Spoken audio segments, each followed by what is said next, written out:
欢迎收看本期的魔王快报。大家好，我是上一期因为尺度quá大导致节目下半小时的切下的人，所以这一期我找来了我的使魔来为我保驾护航。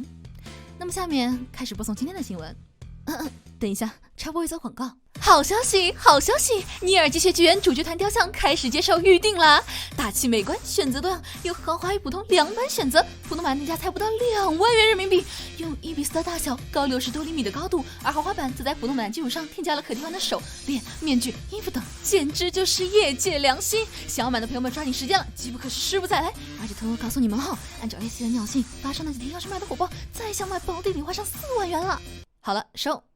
刚才有个粉丝问我看老师发生了什么事，我说怎么回事，给我发了几张截图，我一看，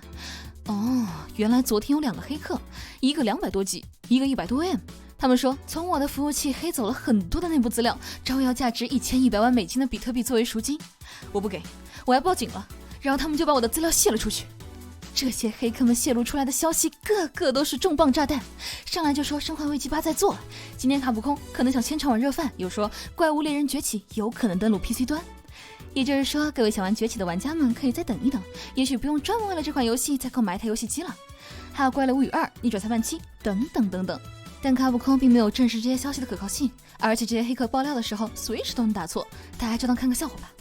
爆料的黑客组织 Ragnarok 已公开表示对此的事件负责，他要负什么责呢？他公开了游戏相关的信息后，还把卡普空玩家的数据公开了出来，包括玩家的姓名、生日、电话、邮箱等。好在卡普空早有准备，所有玩家的支付信息都有第三方安全部门看管，没有泄露出去。目前卡普空已经在与美国和日本当局合作解决这起网络安全事件了。另一款可爱的美少女游戏《天随之笑到金》也算是游戏史上少有的风景线，玩过的用户都说好玩，将种田与战斗完美的结合在一起，让玩家在硬核的种田中感受到日本传统的种稻历史，对种田的细致打磨让无数玩家拍手叫好。战斗方面是利用种田的工具，也就是锄头进行释放技能的横版作战，整体比较单调，但也算是中规中矩。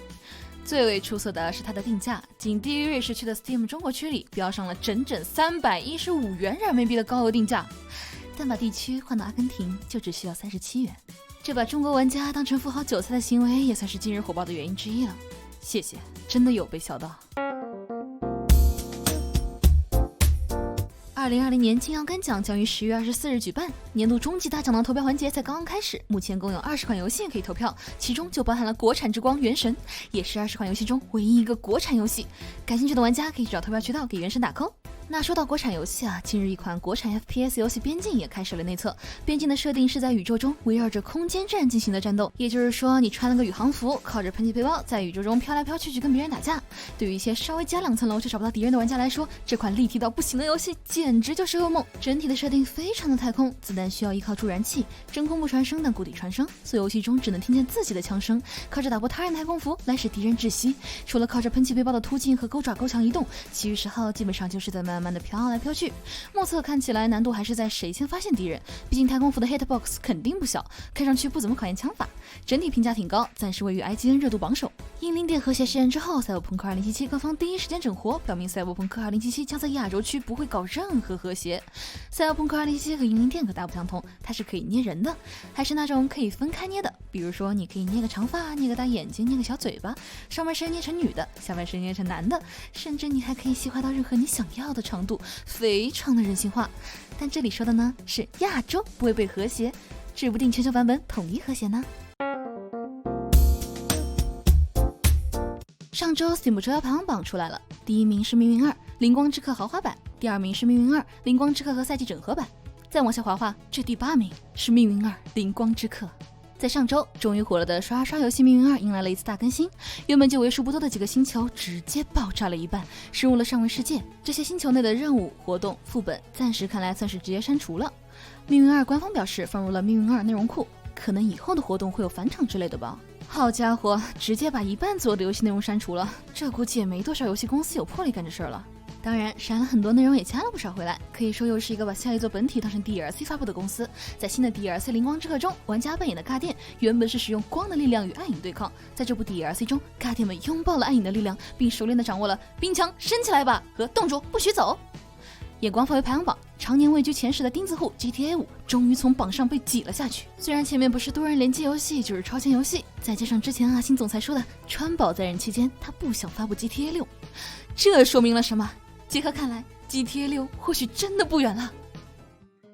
好的，那么以上就是本期快报的全部新闻了。节目最后给大家整一波读评论环节。首先是这些